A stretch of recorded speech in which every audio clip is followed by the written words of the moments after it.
Welcome back, everyone, to SwansCast on what is a historic week to be a Swansea City fan and a Cardiff City fan, actually, but maybe for different reasons and not as nice reasons. Obviously, everyone knows what I'm talking about. The first double in league history between the two sides.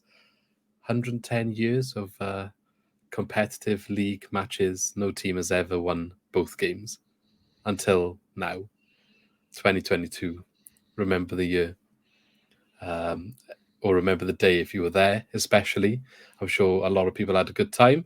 And Lee is with me today. He was there yesterday. Have you recovered? Yeah, just about. Tired. Very, very tired today. Yeah? All a bit of a blur. But yeah, I'm You here. got Peppermint last night. No, I didn't go to Peppermint. No, I heard that some of the players did, didn't they? But I'm. Trundle put a tweet up saying, where shall I start? And Mac Grimes replied, Peppermint. So yeah, I saw a video of Matt Grimes celebrating with fans. I don't know where it was. It might have been Peppermint. And I think they were like out. some people were out, like Fixture was out, and a few people. But I'm too old to be out that late now. So I'm absolutely dying today. So I think it was, certain circumstances I would have allowed for you to go. I'm physically here, but I'm not quite all here at the moment. No. Struggling. Fair enough. Worth it. Worth it. I'm sure we'll get in to talk about some of the details of the game. But aside from yesterday, how has your week been then? Yeah, not too bad. Well, work has been busy, but I kind of sort of forgot about the derby a bit. It was weird because we had the international break, and then that was on the Thursday, and there was all the buzz obviously about Wales winning, and then we had the World Cup draw, didn't we? And then like the build up to the World Cup draw anyway, and all of a sudden it just dawned on me that it was derby weekend just out of nowhere. So I didn't have time to get nervous really. But yeah, other than that, it's been a quiet week for me. Quiet week, loud weekend. But yeah, for me, it's been pretty standard. What did I actually even do this week? I don't even think I did much, just working. I think I went somewhere on my day off on Thursday, but I can't even remember. It's one of those, like, you can't remember what you had for breakfast. Like, I genuinely can't remember what I did. Yeah, I'm sure it was something really interesting. I'm sure. Yeah, well, must have been very enthralling. I can't even talk about it. But yeah, bit of a boring week, really. I know we talked about McDonald's the other day. I didn't get food this time, but I got the strawberry iced lemonade. Just nice. On the way home Never from had work that. today. It's actually good. It's basically a slush puppy. Nice. It's like frozen lemonade with strawberry flavouring in it. It's all right. Just grabs it on the way home from work. But yeah, let's get into it then. So as always, if you enjoy what we're talking about, especially after this week, celebrate the double of the South Wales derby, Swansea City being the best team, by subscribing to us down there, big red button. If you click that button, you'll get all of our content come up on your feed more regularly, and you can watch us more regularly and get involved as well. So let us know if you enjoy what we're talking about. Tell us your thoughts in the comments, and we want to hear how you experienced the derby. So did you watch it at the game? Were you there? How was your match day experience? Or were you watching it somewhere by some means which you don't need to disclose somewhere else? And did you enjoy it that way instead? Or were you like me and sneaking out of work, which I'll explain later, not sneaking out of work, but on my break went to my car to try and listen on the radio, only to find out the radio feed kept dropping out. And what do you think of that? And I'm sure we'll get into that later because that was very annoying. But yes, let us know your thoughts on how you celebrated the South Wales derby double. Or so the doob. Doob. Yeah, without the L. Did you see the banner? No, I haven't seen that. Oh yeah, it was someone held up a banner at the end of the game, and it was they took it with them, like. Yeah, it was 110 years, and it should have said one double Swansea City, but they missed out the L in the double, so it was God. The doob. Can you imagine we didn't win? I would have got rinsed for that banner. No, I only came out afterwards. I know, but someone knew he was there, didn't they? It's like, oh shit. Yeah. But yeah, so Lee, you're gonna have to be our like on the ground experienced personnel because again I was stuck in work and BBC Radio Wales couldn't even sort me out this time. But first double, as we've said several times, in 110 years of league history. Like, I can't imagine how good it must have felt to be there. And I think what perhaps makes it even better for the ones that managed to go to the game is the fact they've done it at their ground, or we've done it at their ground, not our own. I mean, it would have been a party and a celebration to do it at home. We would have had all our fans there. But I just think it's more embarrassing for them that it was at their ground. And I think that just makes it all that much better. So how was the actual day? Like, what was the atmosphere like? Yeah, it was carnage. Just from minute one, getting on the bus in the stadium. Normally as well, I think the way it normally happens with the police escort and stuff, normally it kind of kills the buzz a bit before you get to the game. But I was one of the lucky ones this time that we were in the stadium quite early. I think I was in about an hour and a half before kick-off. But the way they do it is they bring so many buses in at a time, and I saw buses still coming into the car park like 15 minutes before kick-off. And that happened to me last time we went up there, and it kind of kills your buzz a little bit. But just minute one getting into the ground, it was bouncing, and Leon Britton was there, and everybody was singing, and it was it was just it's gonna be hard for me to explain it because it was class from the minute we got to the stadium. How long were you there before kick-off then? Yeah, I was there about an hour and a half before kick-off this time. So we got in, got a couple of beers, and then just before Some the people team need got 10 announced. minutes. That's shocking. That is. Why don't you just leave earlier? Yeah, I know. I don't really get why they do it. Like, I think they try and just stop everybody being in there at once for like hours before kick-off, and getting all hyped up. But there's nothing they could do yesterday. It was ruining that. Obviously, the shortest away day on the calendar as well. So Yeah. it didn't take that long to get back and forth. Was anyone famous or interesting on your bus? Not on my bus, but no, Leon Britton was in the stadium, wasn't he? He was there. Would he have had to go on the bubble trip, or did he get Yeah, he would. special? Yeah, no, I think he would have been on the bus. I think. I'm sure I saw Was he someone on buying everyone Twitter. Someone pints said he like was on the Trundle bus. was up at Liverpool before? No, he didn't. No. Remember, were you there? Andrew Robertson Tight. and Trundle. I think it was the cup game up in Anfield. I The one wasn't we there for won. that one. I wasn't there for that. And Was it they were one at that the bar. You are? there was one as well with Trevor Birch, wasn't there? He came in, he went into a pub and bought all the Swans fans. Oh yeah. But this was the years before. I think when we won the Yeah. League Cup, so we went to Liverpool and Trundle and Andy Robertson were just at the bar handing out pints to everyone. I think they just told people to just keep giving them pints, and then they were going to pick the tab up. And you could see him at the front just handing all these pints back. I didn't get one, unfortunately, but yeah, it was class. And then they were just down there name chanted for the entire time. But yeah, Leon Britton. Anyone else there? No McBurney this time. No, I didn't see anyone else. I think because they're all because it was a 3 o'clock kickoff, and then a lot of the players were probably playing. But I think if we got moved to the Sunday, we would have seen a lot of players there. I think they would have been there, which it adds to it because I don't know. It could be being biased, but I don't know if there's many other clubs where like all old players turn up for the derby. Yeah, Andy Robertson was in the commentary for BBC Wales, so he obviously was busy. But yeah, so it sounds like a good day. I'm sure you're going to upload the videos you took to Twitter and TikTok. So if you want to see his videos, follow us at SwansCast Media, or follow Lee. You can see his @ on the screen. But if you're listening on Spotify, it's at Studs STUDZ92. I'm sure you'll see plenty of match day experience if you follow there, and TikTok as well. There'll probably be some up, I guess, on our TikTok. Same thing, SwansCast Media. But yeah, so what was the best moments?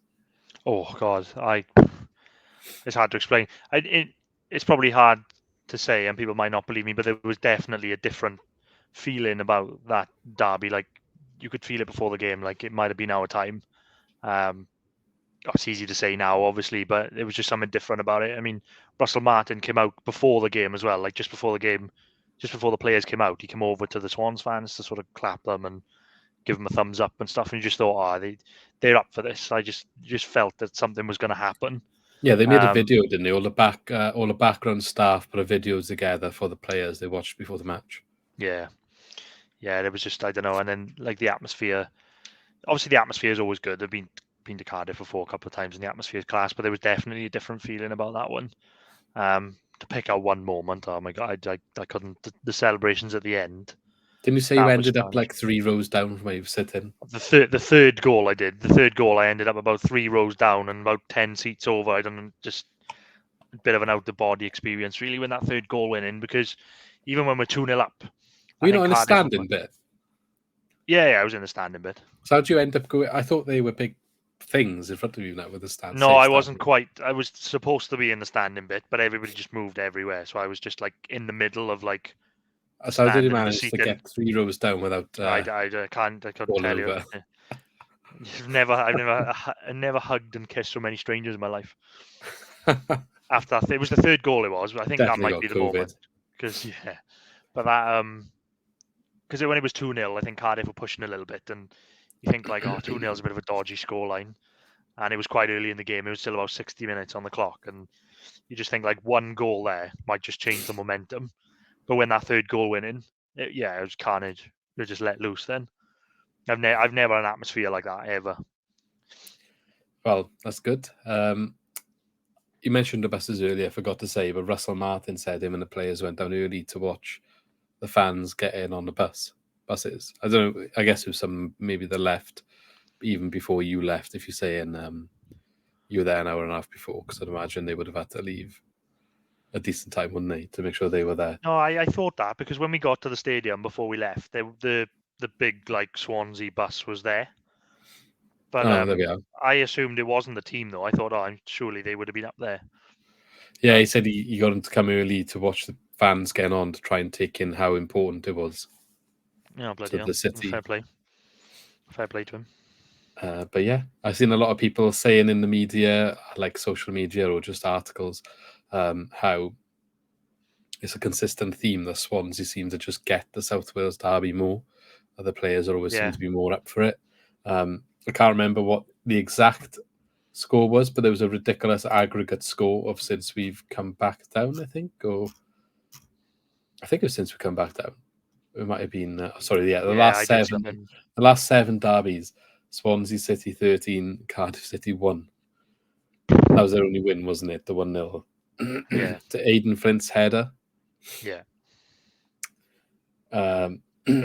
Yeah, so that's a bit rough for them, I guess.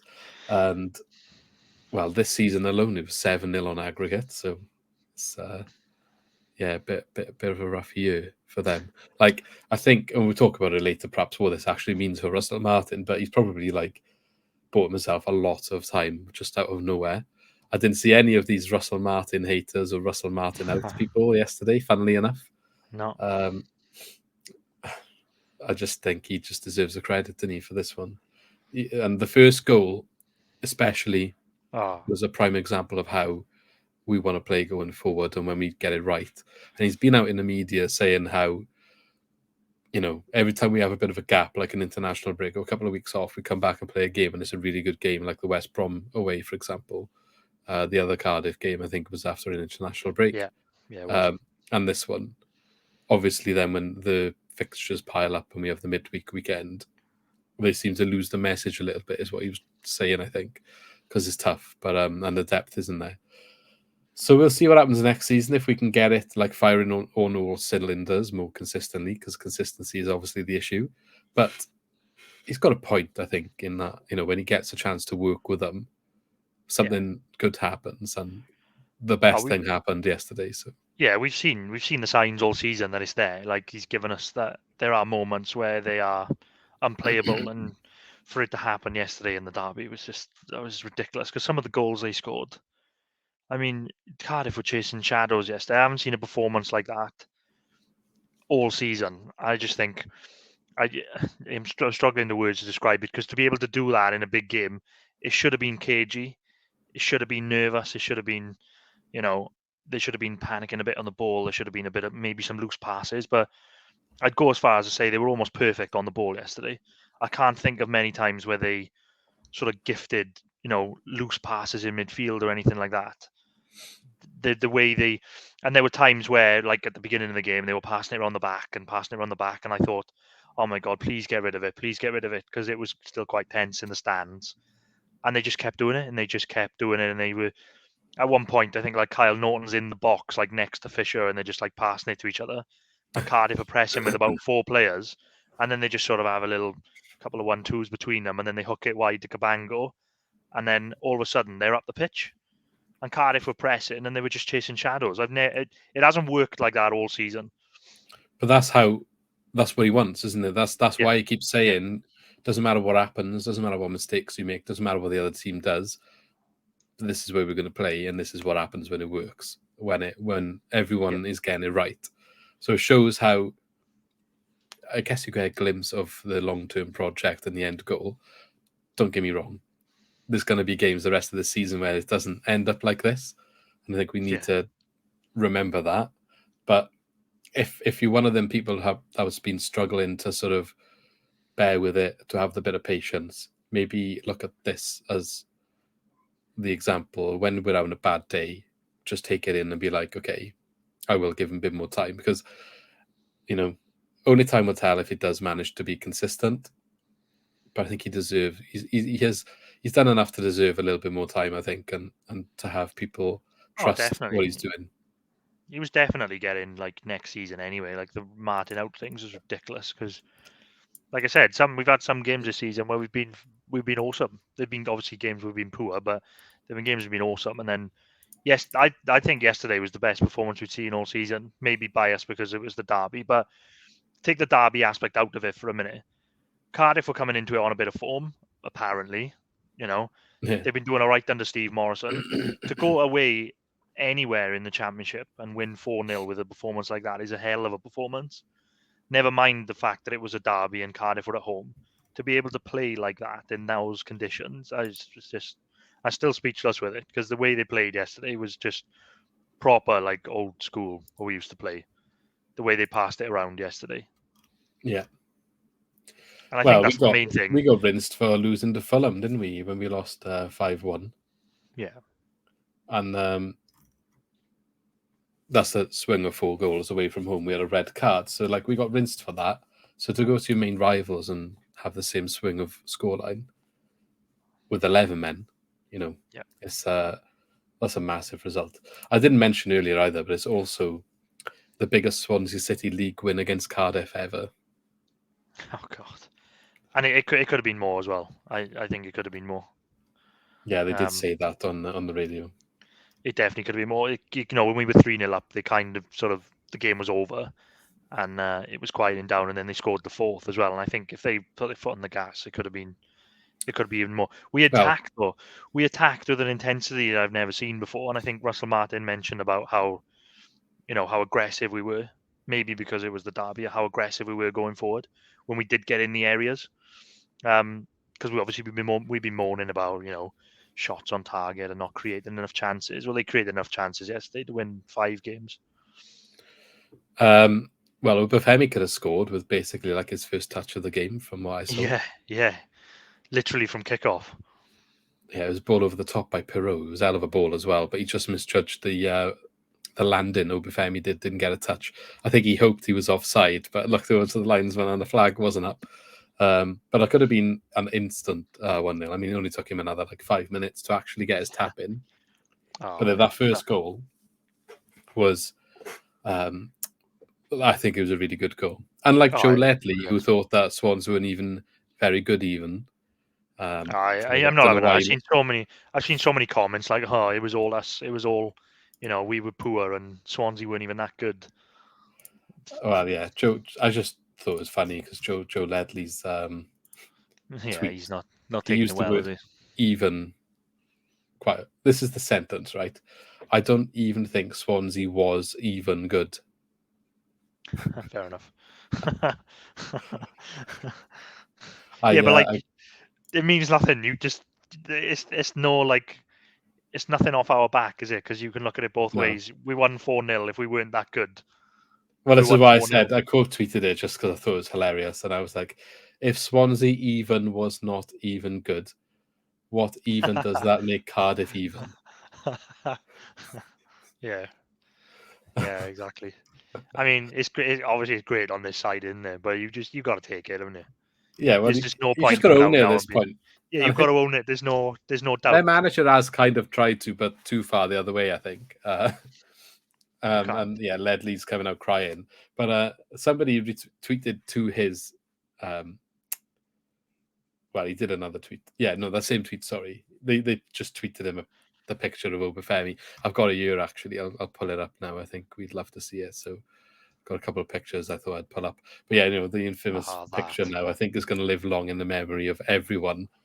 Obafemi just celebrating in front of the Cardiff fans. There's a couple of middle fingers, a couple of very frustrated Cardiff fans. Some of them borderline considering where it all went wrong. There are a few smiles in there, which is good because they're just taking it.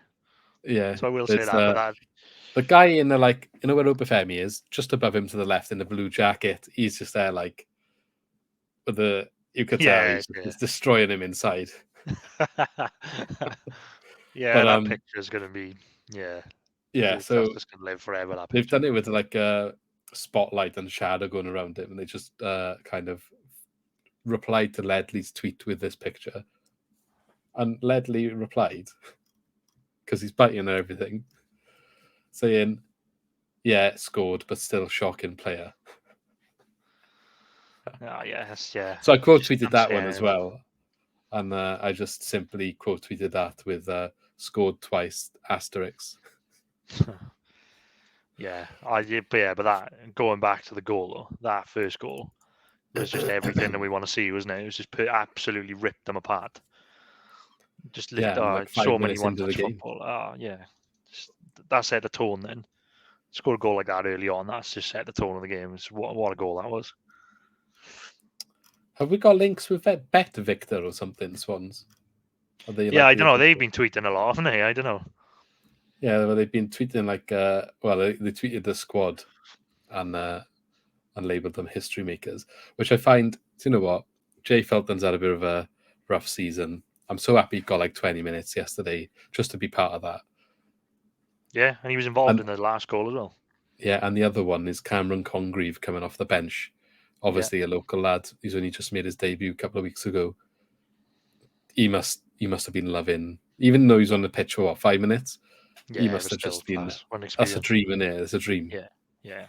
One experience. And I think Martin's done it. He knows he's local. We've won the game. Go and enjoy it, and you like to see that sort of thing. Yeah. First goal, very good. Second goal, well, actually, like I said, I listened to the first half on what I could of it on BBC Radio Wales. So I organised my break in work to coincide with the game. So I went up to the car. To be honest, it's quite a good idea when I'm working. Never thought of it before. But yeah, I'll go sit in my car more often, I think. Listen to the radio, only for the feed to keep dropping in and out, which made me distraught. But it sounded like we were well on top in the first half. I know you said we didn't give the ball away too much. It was only a couple of things, I think they said, where I was like, we shouldn't be doing that. I think Norton once or twice gave the ball away when he passed it, but it seemed like every time he did it, he immediately won it back. Yeah, there was a lot of that. Which, fair play. But they were saying, like, on the radio, they need to get a second one here because they're so on top, like, anything could happen after half time. So did it feel like that? Yeah, definitely, because I thought we get a goal so early on, you think, and we were in the ascendancy, you think we need to get the second goal here before half time, because in football, like, obviously they're going to go in half time, the backlash is going to come, isn't it, early on in the second half. So you think, like, we definitely need that second goal to cement it. But and then what did it? Cardiff had a couple of half chances in the first half as well, so it was keeping us honest. But the only real outlet that they had, and was a bit of a worry, in the first sort of 20, 25 minutes was, is it Drama or Drummer from Leeds, the winger? Drama, the right back. Yeah, he looked sharp, to be fair, and I think Wolff got booked and on that side, and he was getting a lot of space. And I thought, if anything's going to come, it's coming from that side. And we looked like we were struggling to contain him a little bit. He was getting a lot of free kicks down that side, and he was getting down and getting a lot of crosses in. So he looked dangerous. But I think after that, then, Wolff was excellent. Wolff brought him down, didn't he? He ran past him and brought him down. Just pulled him down. I worried because he got booked then as well, and I thought, it's going to be a long game. Him struggle. But after that, he was solid. Well, got his goal. We'll talk about it in a minute. Was there any other big chances in the first half that we should have done better with? Oh, there was a massive chance with Obafemi went through. I think it was a loose pass from Cardiff, and he sort of pounced on it.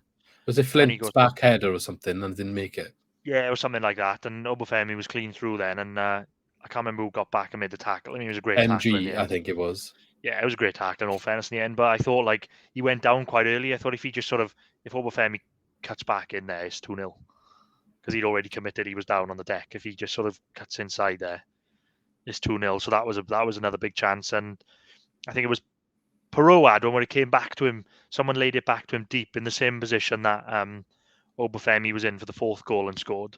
And Perot was in that position in the first half, and it opened up for him. And he thought, "This is goal time here with Perot," and he hits it over of all people. Yeah, I think I remember Um, you in that as well. yeah, Okay, second half starts. Did they come out rally?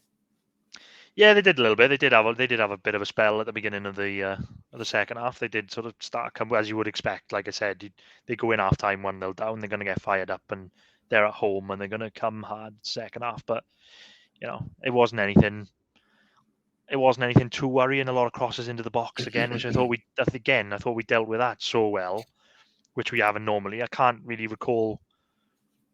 They had one header in the second half. I think it might have been Vokes, was it? That just went wide. And apart from that, I Flint don't had think they one. really. Yeah, Flint had one. But apart from that, we dealt with everything that came into the box. I mean, you know what's coming: corners and free kicks, just pumping it into the box. But I think we just dealt with it so well. According to the radio, they were man marking Flint with two players. Yeah, I think it was Christie and Norton. I think. Because I think Andy Robinson was like, I've never seen anyone man mark with two players, like, oh my man. Yeah, well, the thing is, look, I get so annoyed, and I know it's used as a joke sometimes with like the way the Cardiff play football sometimes, but it should never work, but it does. But I'm so glad that it didn't work yesterday because you think like the goals that we scored and the way that we passed the ball around, and then you can have one lump into the box, and someone like Flint can just get a head on it and win the game. And so frustrating because you could see it. They were getting free kicks off that drama and corners, and that's it. That was literally all they offered was crosses into the box. And once we dealt with that, they were never scoring. So the forwards didn't really do much then, Hugill and Harris. No, I think Hugel had like a half chance in the first half, which was blocked, and then I think it was Hugel's header actually that just went wide, not Volk's. I'm surprised that Colwell didn't start or Isaac Davis, but there we go. Well, I I don't think know the the Cardiff manager. fans have been calling for them to start, haven't they? Because they've been playing well, but there we go. I said to my friend in work who's Cardiff fan, I think he wanted them to start, and that was kind of like the go in for it selection, or would you play the more standard traditional Cardiff selection that's going to lump it up and let us pass around and all the rest of it? Seems like they went back to that, but then they won one game, haven't they, since we've come back down, so it hasn't been the most successful. Yeah, look, I mean, we can joke about it, but some of the football they play is horrific, and it has been for years. Like the way that we've been trying to play, in all fairness, it should win, shouldn't it? Like you've seen the record, like you said, like what was it, 13-1 in the last 7 games, and I think we've been knocking on the door to do the double more we've had more of a chance than they have in the last. I think every couple of games. season since we've come down, I think we've won the first game. I think. Yeah, I think so. There's only been. Yeah, you're right. Yeah, it is. Yeah, yeah, it is. Yeah, yeah. Which Because is they went up, didn't we, when we first came down with Potter, and then there was Steve Cooper who won the first one. 3 years then. Yeah, sorry. Yeah, 3 years it is. Yeah, we won the first game. Yeah. Okay.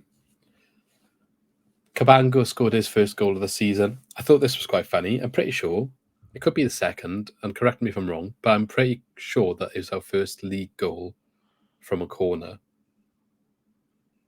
It might be. Yeah. Which I'm sure Russell Martin said that in his interview as well. But yeah, it would be. how ironic how we've been shocking at set pieces all year, even if it's our second. How ironic that we've been shocking at set pieces all year. Can't score, for the life of us from a corner.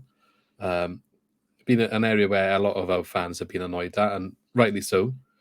And then you go to a team like Cardiff who thrive off that sort of opportunity, and will be good at defending them as well. And we get our first goal from a corner there. Yeah, it was quite. That's It was quite scrappy, wasn't it? Because it went out first to Matt Grimes, and then he had a bit of a scuff shot, which Well, he fell kind of like nicely for Cabango. did a low-driven shot, and then it got blocked or saved or Yeah, something. Fell to yeah. Cabango. Can we talk about that finish though? It What was a finish class. that was! When I saw him lining it up on the replay, I was just like, Jesus Christ, like, because he kind of stands still, but just like Yeah. shuffles himself onto his better foot. Well, I think actually he shot with his. Did he shoot with his left or his right? No, right it was. Right, yeah. He shuffles himself onto his better foot, and then just kind of like laces through it into the bottom left corner. Yeah, I had a great angle of that as well, where he sort of hits it in across the keeper in the side netting. I think like lovely view of that. I didn't even realise who scored at the time. I had to turn around and said to someone, "Who scored that goal?" I thought like it was such a good finish. It says Cabango. So there was no way Cabango scored that goal. But it like, was what a finish that was. he looks so clumsy on his feet sometimes, when he's like running with the ball and that. And it was one of the moments where you saw him and he was kind of like, oh, it's like a deer on ice the way he's lining up for that shot. But it was a hell of a finish. Great finish. I was just thinking of before the game as well, because someone at work was asking me if I was going to put bet on. I was like, no, I'm not touching this. Yeah, I didn't either. But then I was thinking, I was like, do you know what? Like, maybe I should do. I didn't do it, but maybe I should do a bet on a random player scoring, because it seems like in these games, there's always a random player that pops up to like win the derby or like get a good involvement. So I know you're right, Obafemi scored and Patterson didn't last time, but it's been like Bidwell scored last time. We've had Wilmot recently. We had this time now Cabango's popped up and Wolff got a as goal, well. and Hans Wolff's got his first goal of the season. So it's one of them games that not all the time, but quite often you just find an unlikely source popping up to get the goal. I wonder why that is. Might be there's so much focus on the bigger players. Everyone just wants to get a goal, perhaps. So maybe in situations where they wouldn't get forward, or they wouldn't maybe. Other games they do take the chance. Like, maybe. Would Cabango have shot like that in every other game, or would he have tried looking to play it to someone better? Or I say not better, you know what I mean, a more forward player. Yeah. I don't know. Don't do it again, because it was a great finish. He needs to be shooting more often. Yeah. That was a hell of a finish. Yeah, brilliant finish. If you haven't seen the highlights, I would recommend going to check out them. But you probably have seen them, let's be honest. I've watched the highlights. I watched the highlights about 9 times now, and I was at the game. Still watched them back. So we touched on Hans Wolff's first goal as a Swan. I don't think anyone would have bet on it being a header. No.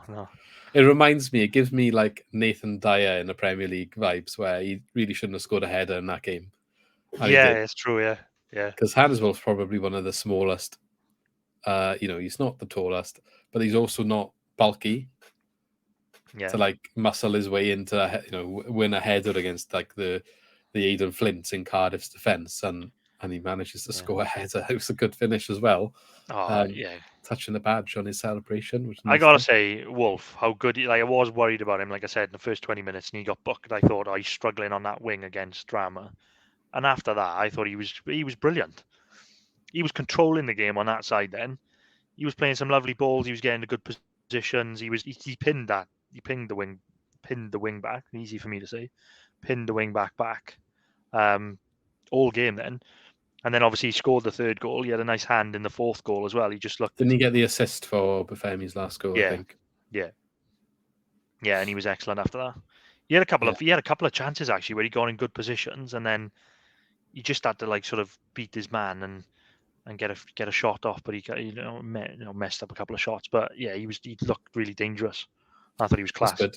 I'm wondering if we'll explore any opportunity to keep him here next season. Maybe, but on that note though, as a priority, Christie put the ball over to him, the knee on a sixpence right in his head. Yeah, Christie was fantastic again. Whatever he wants. Out of contract, isn't he? The problem is clubs aren't stupid, so they're going to be looking at him like playing well in the Championship, aren't they? So knowing that he's out of contract, I don't know if it's allowed, but if we can get him to like sort of sign a contract now or agree to something to stay for next season. I don't think it's allowed until a month before that his contract expires within the same league. I hope they're having chats behind the scenes though to try and get. I mean, he's made noises that he wants to stay, saying that he feels at home here and stuff, and he's happy here. So money talks, doesn't it? Yeah, it does. Depends But what wages we can he's offer him. in. He's been off, not playing that much at Fulham. Now he's come to a place where he's playing, so he might like that. Like he feels comfortable and part of a project. So it depends. Some players would, some players go where the money is. But I guess we could just show him Ethan Led as an example where he's gone to the better team and hardly kicked the ball.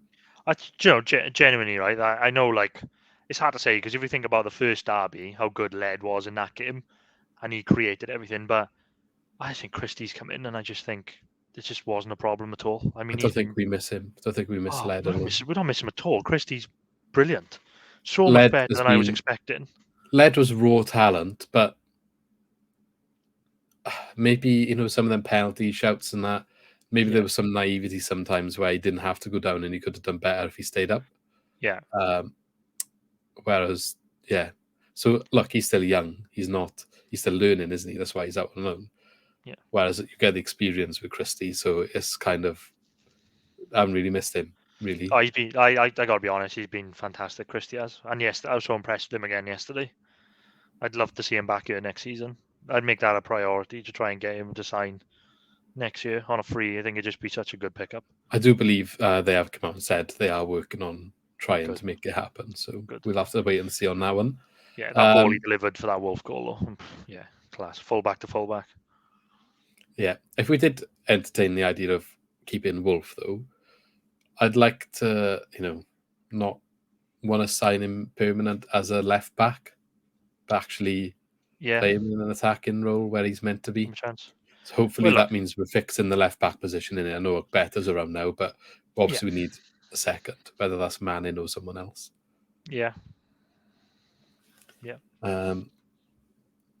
The fourth goal then, Obafemi's second, was a good finish. This again was like the first goal. The passing down the wing, and they got clear. I think it was between Wolff and Fulton. And then I think Fulton cuts it inside, isn't he? Lovely on the outside of his foot to Wolff, and then lays it off to Obafemi, sticks it in the top corner. What a goal that was again. Was that of a finish? The goals they scored yesterday, I still just can't get over it. In a derby game, to just play that football and score that quality of goals. Yeah. That was a cracking finish. Like 3-0 up, as composed, though, sticks it in the top right corner. Keeper had no chance. And what was the celebrations like after that one? I know we did swim away after the first one, which is where that iconic photo comes from. Yeah. Got Cabango's celebration up on the screen now. I think the team come over and kind of embraced him. Did he do swim away again, or just kind of like got bored at that point because it wasn't a contest anymore? No, I think he did, but not like when he was celebrating. They came over to the corner and celebrated, and then I think, as he's like walking back to the halfway line, he does a little swim away, I think, to the fans on the touchline. But did you see there was an article on Wales Online before, like during the first half, it popped up, not even half time yet, and there was an article saying Swansea City's Michael Obafemi performs controversial celebration even after last time when there was issues, and people were just like already starting to change the narrative, can't talk about the defeat or whatever, because everyone accuses Wales Online of being Cardiff biased, and they are though. But I don't really just get a grip in it. It's a celebration. It's a derby match. Why is it a problem? Why has it been a problem this season? Every derby we've ever played in history, we've done the swim away. The players have done the swim away. Shelby got in trouble, didn't he, when he did it in the Cardiff Stadium? Oh, get a grip, man. I remember the derby. I think it was I can't remember. It was either the one where we won 3-2. Pratley scored 2, and he just did it when he scored. But there was one where I think it might have been 2-2 actually, where every goal was celebrated with the swim away or the Ayatollah with the Cardiff fans, and it was like that was part of it. I think Joe Ledley scored and did it, and then some of the Swans scored and did it, and just every goal was celebrated with either one or the other. So it's just like, what? Like, I don't understand the issue now. Like, why it's come up in the last few seasons. It just seems to me like it's just a bitter thing. Like, they were comfortably beaten in the first derby, and the only thing that could come out was, doing that celebration. It's offensive and all this. And it was quite sad because Russell Martin didn't do it after the game because obviously he got a bit of heat for it after the first game. So he didn't do it this time, and he probably thought like, I'm not going to do it this time, and I just think that's a bit sad, really. Yeah, but there we go. I guarantee there'll be Someone articles else about might disagree and think the not to do it. EFL is kicking off or about it or whatever. Swans get fined or whatever. You'll see something this week, but it's a bit. It's just ridiculous. Yeah, You see far worse things. yeah, exactly. Yeah, exactly. Yeah, so good 4-0 win. What were the celebrations like of that fourth goal, and when did the Cardiff fans walk out? Yeah, it was. I think the third goal, the Exeter started slowly, but then the fourth goal was just met with everybody leaving. Then, but I think like the most celebrated goal was the third one for me. I think because like I said 2-0 was a bit of a dodgy scoreline. You think, oh, maybe something could happen if they score. Then we're in for a last 15 minutes, bit of a tight one. But when that third goal went in, it was everything. It was the complete performance. The game was won. The double was won. And I just think it all came out in that third goal celebration for me, anyway. Like I said, I didn't know where I ended up after the third goal, and the fourth goal was part of the atmosphere then, and it was such a good goal as well. It was just like just the icing on the cake then. Yeah, So everyone was class, already going nuts before you even scored it, probably. Yeah, it was brilliant. After the second goal, it sort of turned a bit nasty between the fans. Was starting to, and then after the third goal, then Well, it they'd was all gone, game so over there's then. no one to They'd be all nasty started to. walking away. The best thing ever. The best thing ever for me was imagine bringing in blue flares into the stadium to set off when you scored a goal, but you had to resort to throwing them into the away end because you were just soundly beaten. They chucked flares into the away end. Yeah, it was just blue flares coming into the away end then because obviously they weren't going to score a goal and set them off and celebrate with them, so they just had to resort to throwing them into the away end, and that was just victory in itself. So was there any proper trouble? No, not really. There was a lot of oh, come here, you come here.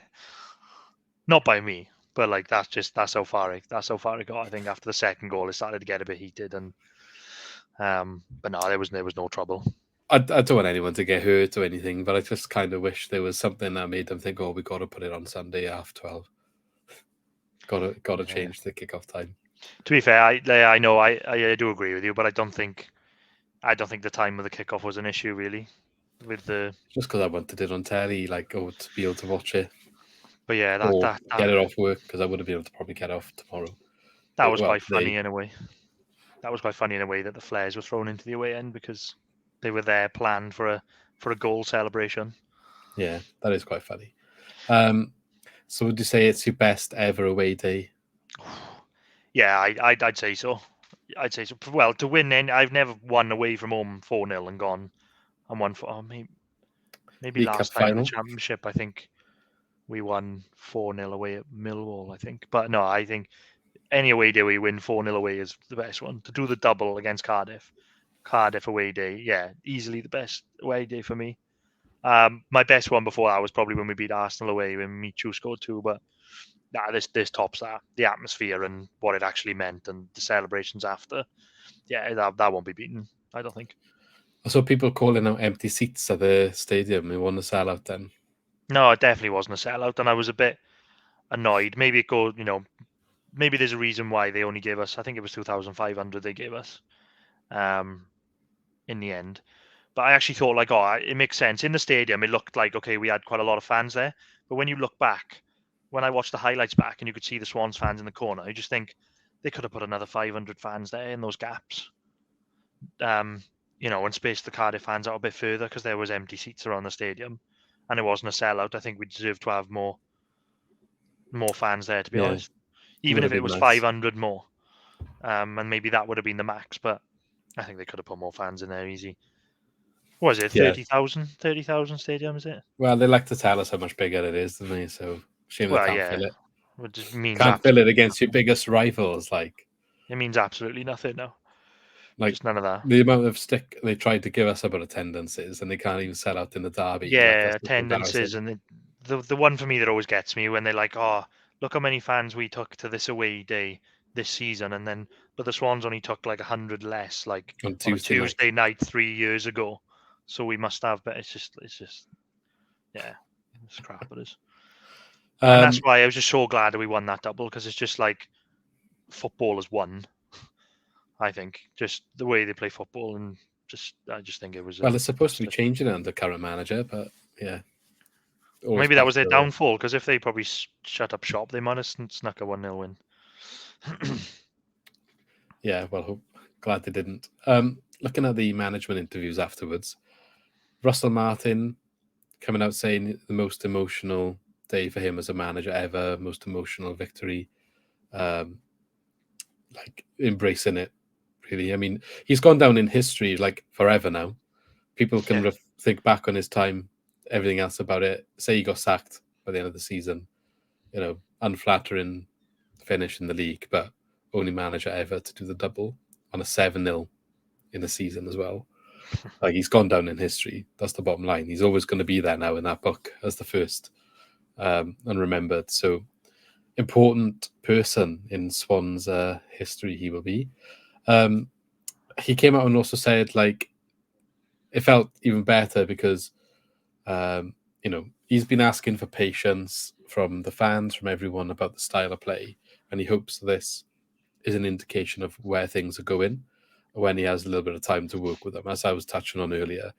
But he was also saying, the media, maybe the Cardiff, like noise from Cardiff, they haven't been respecting the Swans. People are saying like their form's indifferent, they're not consistent, whereas apparently Cardiff been on this good run of form. And I think he did touch on even though the last 10 games is very, very similar. It was like a point different or something between them.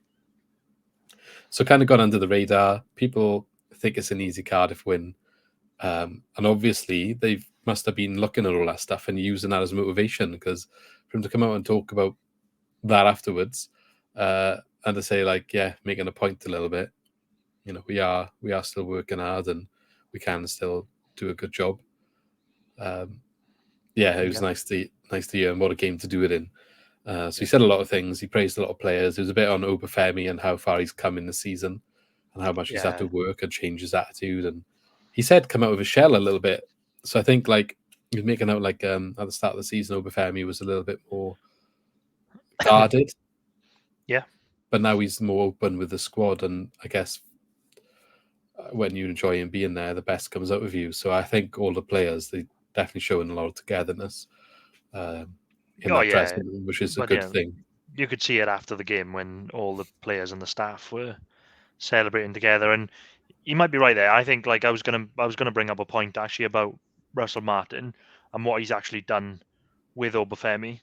Like if we think like back to the beginning of the season when he was like, putting him on the bench, or he wasn't even in the squad, or taking him off early, and telling him he had to sort out his attitude. Whatever he's done with him, it's just been unbelievable. Because look at the player he's become now, with scoring 2 goals in the derby. I saw a stat earlier. He scored a lot of goals in the last recent couple of games, isn't he? I think he's gonna get close to Peru's record at the rate they're both scoring at the moment. Yeah, but the record like his amount this season. Yeah, I think like credit to Russell Martin on that, to what he's done with him and made him into the player he has, and he's definitely become like. I definitely think he's a big personality in the dressing room now. Like you've seen some of the stuff that like comes out on the social media with him like being a bit of a joker in the team, and I think it's just it's rubbing off. You could see like him, Patterson, Perot, all these players, they all just get along and they're all having a good laugh at the moment. It's coming out on the pitch. You see like Patterson like commenting on people's posts, didn't he? I think he commented on Cyrus Christie's post, didn't he? Like, oh, sign your contract or something. Did he? Yeah, or something along those lines. That's good. Or go get it signed or something, he said. I'll tell you what though, like it said, I got it here. So it's 15 goals for Perot and then 9 for Patterson, 9 for Obafemi. So considering he didn't do much in the first half of the season, he's on his way to getting some good results there. Could be close to top goal scorer, because I think Perot's gone a bit quieter since he moved back. In terms of his scoring, he's still given a lot, I think, in other ways, like his ball at the start that we touched on. But you just mentioned the social content that you see in Obafemi. And can I just give a shout out to whoever the Swan social media admin is? Because oh my god, he's they're having a laugh. Basically, they're literally having a laugh, and they're absolutely mugging him off. I haven't seen what they put up so far. I saw the. I saw something yesterday, trying to find it now, but I can't. But well, it was the laptop thing. Oh, I don't know what happened there. But I don't know what happened it's the TikTok that's the better. Oh, here we are. Siri, show me limbs, and there. it's Oh yeah. the celebrations after I don't know what goal it was. Oh, I saw that one. I actually spotted my other half's uncle on that video. Oh, did you? I cropped it right up to him. I was like, "Is that you in the red coat?" He's like, "Oh yeah." I got a bit excited. There's a guy in front of him holding up a crutch, just waving it in the Yeah, air. I saw that. Yeah, brilliant. So that was good. But yeah, it's I Russell did Martin. get He was my the video. I did get my claim to fame actually as well. If you watch the highlights back when they first show the sign, the banner that comes out that says about the double, which is spelt as the Doob. Yeah. Are you in there? I think it's forever known as the Doob now, and that's what it's called.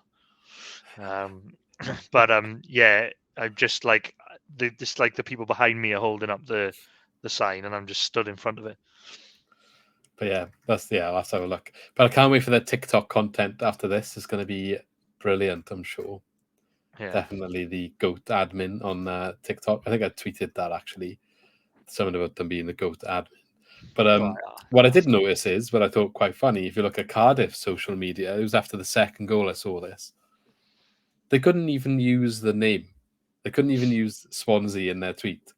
They said, this is what they said, the away team double the lead.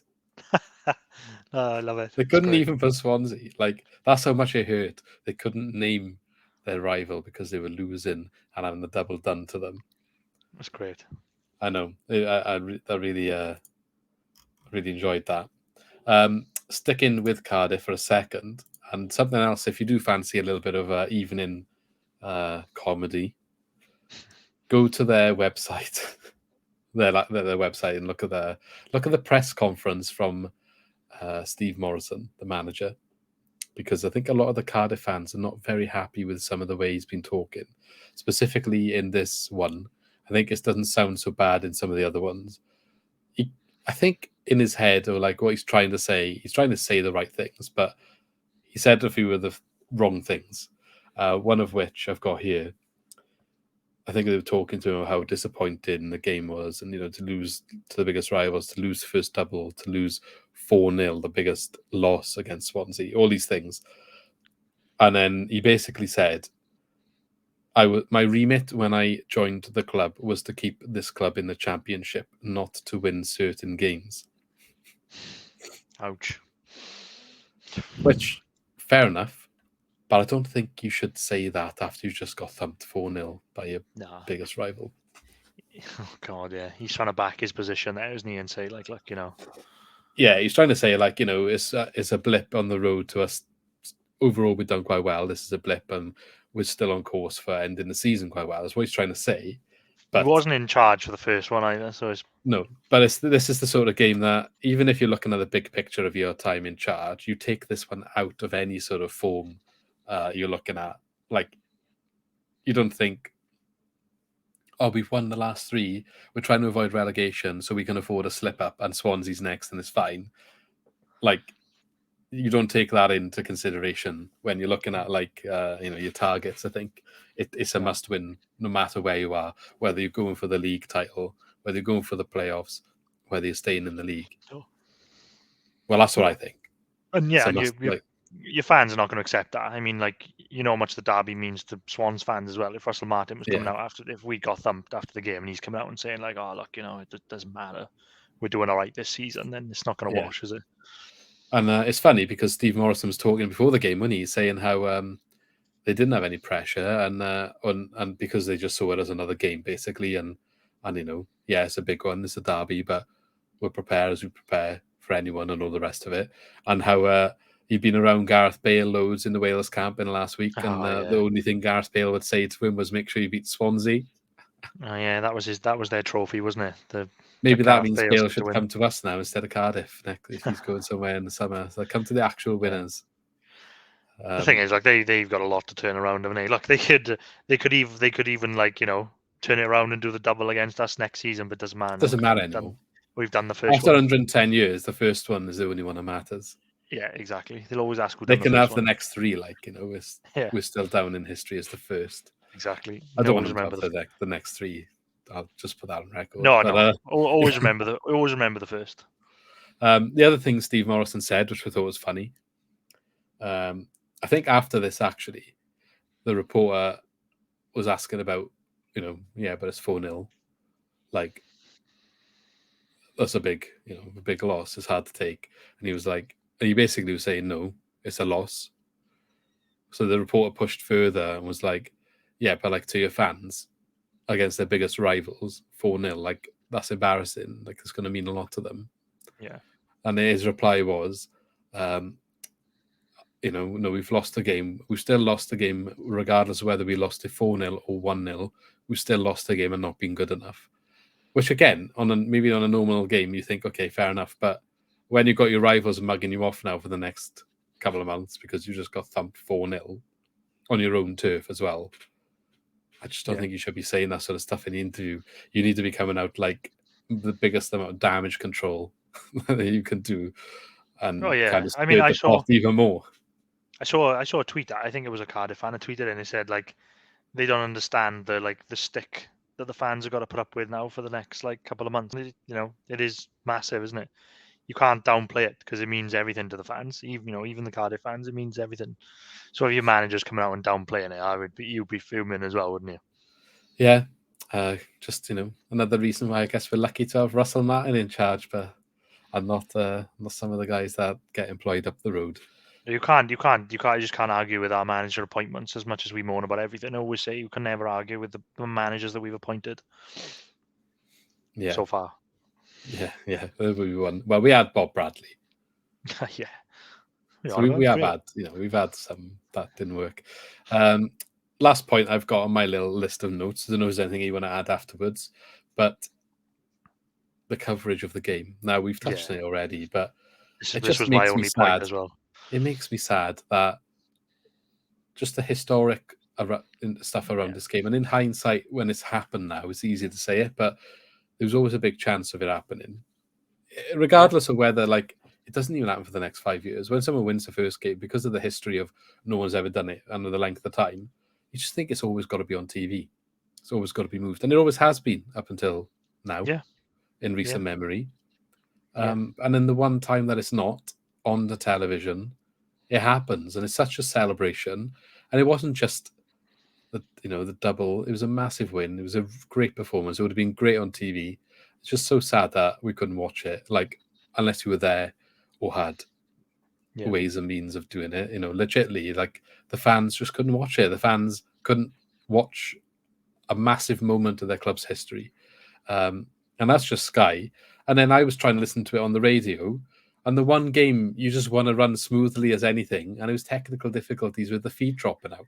So I spent half the time in the first half listening to Newport play against Exeter, which they ended up losing actually. But I want to listen to the derby. I can't watch it on the telly. I'm in work. There's no way for me finding it on my phone. Well, I couldn't anyway. So let me at least listen to what's going on, and then it just kept cutting out. It was so frustrating. Yeah, I was lucky enough to get a ticket, but I was still so annoyed at the coverage, to be fair, because it's massive for the two cities. For example, even if I would try and be fair on both sides, as much as we obviously like to beat Cardiff and everything, and we've had a good laugh about it, but at the end of the day, it's massive for the both cities. It's massive for South Wales. If you have obviously the game in Swansea is on TV as well. Everyone in Cardiff's going to be watching it on Sky, and vice versa. That game should have been on TV yesterday because everybody who couldn't get a ticket, there's only 2,500 tickets, should have been able to watch that. And you've got to understand as well, the derby atmosphere, it's not for everybody. My parents have season tickets for the Swans. There's no way they're going to go to Cardiff away. They go every week to watch the game, but there's no way they feel comfortable enough going in that away end, which I can understand for some people. Not a lot of young children there either. And there were some. It is safe. I will say it is safe, but a lot of people not comfortable maybe taking younger children into the Cardiff away end, which is understandable. That game should be on TV. Everybody should have had the opportunity to watch it. It's massive for the two cities, and it should be on. It should always be on, and I hope it never happens again. And I've moaned to you enough times about Sky that they've got the monopoly on the EFL, and if they decide that that game's not big enough, they've got to be something in place next season that S4C can pick it up or BBC Yeah, Wales. so I was just gonna say, like, It's why got to be in place because I think it's criminal. there's not many clubs in Wales in the English league system.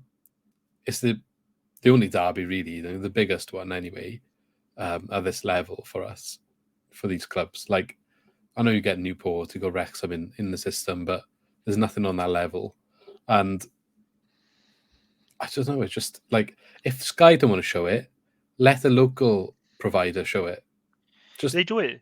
They do it for the FA Cup because the Swans and Cardiff FA Cup games in the last couple of seasons, if like obviously it's not on like the main BBC or ITV coverage or BT, then usually BBC Wales picks it up or S4C. Now I don't see why that's a problem. Like I know Sky have got exclusive rights to the EFL, but it's not fair that if they decide that weekend that Cardiff and Swansea is not going to be shown, then they should release it to S4C at least or BBC Wales. remind me who was actually on television this weekend as well. Forest and Blackpool was the 12 o'clock kickoff, and Hull and Huddersfield was Friday night. So you're telling me more people would have watched Hull versus Huddersfield? Well, Because I look, think neutrals love a derby match as well. yeah, they do, but I mean, we're championship fans. I can understand if people they don't want to watch Swans Cardiff. I don't want to watch Hull and Huddersfield.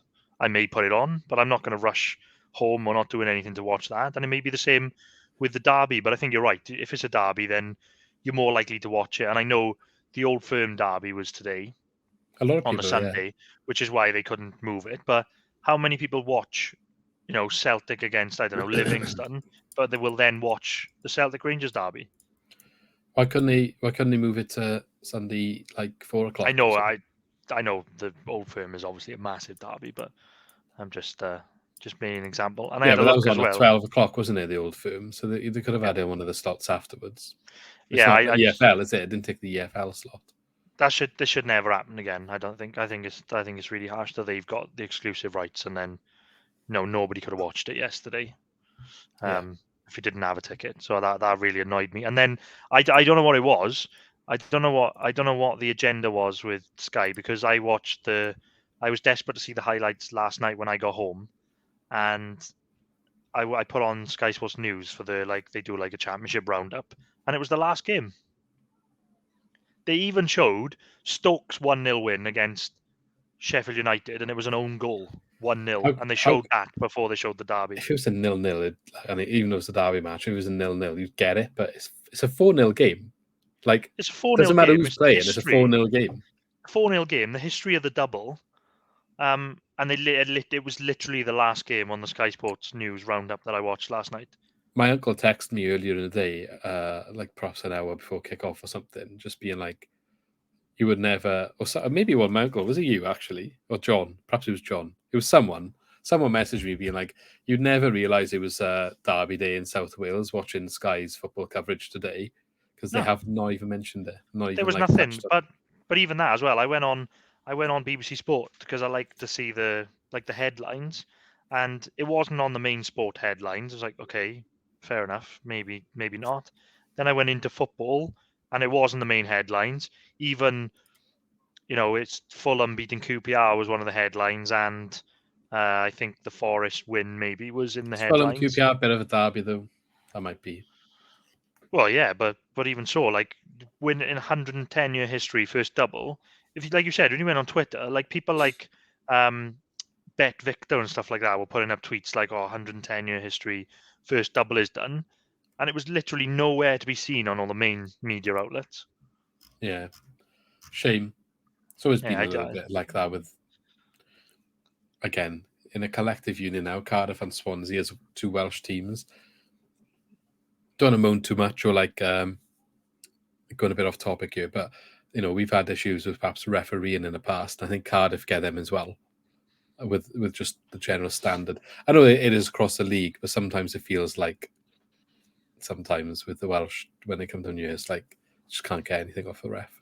Well, and I know they feel the same way. So I'm just saying, like for both of us, there's always that little thing there, like we're the two Welsh clubs, and no one really. Yeah, I and people might disagree with me. I think I'm being really petty and stupid. But I definitely think that was definitely a point trying to be made there by Sky. I think they were like, oh, two teams that you're mid-table. Like, why should we put it on TV? Don't give it the coverage. I definitely think there was a point trying to be made there. They basically tried to bury it. It looked like. Well, you said you're burying your Sky TV subscription as a result, didn't you? So I'm boycotting because no. To be fair, I don't even know if I'm allowed to say this, but we'll go. I was paying about 70 quid a month, and I had I all the don't think channels and. you'll have to disclose. You're paying the contract. It's your contract. Why would you not? Yeah, it's fine. Screw it anyway. But I was paying about 70 quid a month for sport. I thought I'd treat myself. Well, I like watching all the sport. Swans on Sky sometimes. And then I was up for renewal, and it was like going up to about £120 a month, and I was like, and the Swans Cardiff game's not even on Sky anymore. So I was like, screw that. I'm not. Yeah, they can shove it. Yeah, so we've done a thing on it before, didn't we? Something needs to change, and hopefully something will change going forward. And we've got Millwall away on Tuesday night, and that's not on Sky either on the red button or anything. So that can't be seen anywhere. I hate Not this unless you can system. travel to Millwall on a Tuesday night to London. Fortunately, I'm working till 8:30, so I will not be there. Yeah. But we are going to Reading. Yeah, we're going to Reading. We are going. So that'll So be if anyone fun. else is going to Reading, say hello if you see us up there, and we'll say hello back. Yeah. Hopefully, it'll be a good game. We'll carry on our form now from this one and win another 5-0 or something. Yeah, well, that's the point as well. What can we do from here now? Can we kick on? I think I looked. Someone did a tweet as well, and it was we've done the double over Cardiff, we've done the double over Bristol City, double over West Brom, and you think, God, we've had some good results this season. So it's just been some bad results in the mix that have really but we're not even pushed us back. We look bad in the position we're in. We're in 16th, so it's like, bottom half is a bit rubbish. But we're on 51 points, right? If we get one win, we can move up to 12th. Probably won't because of goal difference, but that's West Brom. They're in 12th. Only 3 points ahead of us. And then 5 points ahead is Coventry. Apparently, they've had a really good season. Yeah. 5 points. We got a game in hand on them too as well. In a couple of weeks' time, we could be somewhere in the top half, and all of a sudden it's looking a lot different. So we're in a position where it's quite tight.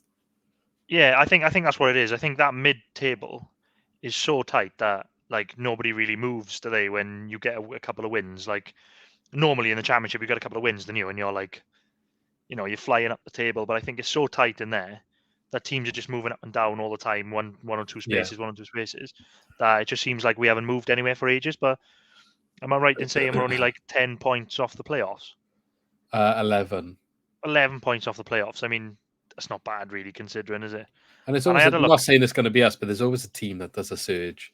Yeah, I think we might be a bit too far off. Yeah, it's not going to be us, but I know in us we'll lose the next two now, maybe after a performance like that. But I'm just saying, theoretically, if we went and won 5 on the bounce, you would be knocking on the door. Oh yeah, I mean, there's still a potential of it.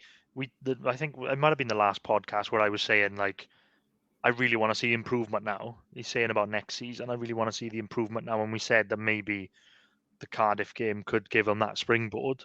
Yeah. And realistically, it could.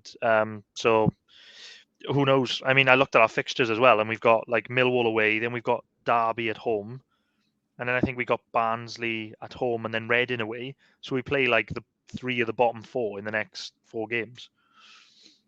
So, you could be talking about good pointage there if they can get some results together. Yeah, and QPR, they're only 8 points ahead of us, and we've got a game in hand. Apparently, they've had a good season too. So it just shows how it's not that much of a gap, but the mentality on the overall year is so different, isn't it? It's like, yeah, I just hope now that they can use this momentum. I don't want it to just be, oh yeah, we played so well in the derby and that's it. No, because they played so well yesterday. We just want to see them kick on from there now. Yeah. Let's see if that buzz continues. It would be good if it can. If we can, and this is kind of the stage where Graham Potter, under him, they had a good run towards the end of the season. We're kind of in that period. So maybe this is what it will take to get something going similar. Tell you what I needed to say as well, I forgot to say about the game, was how good Latabodier was.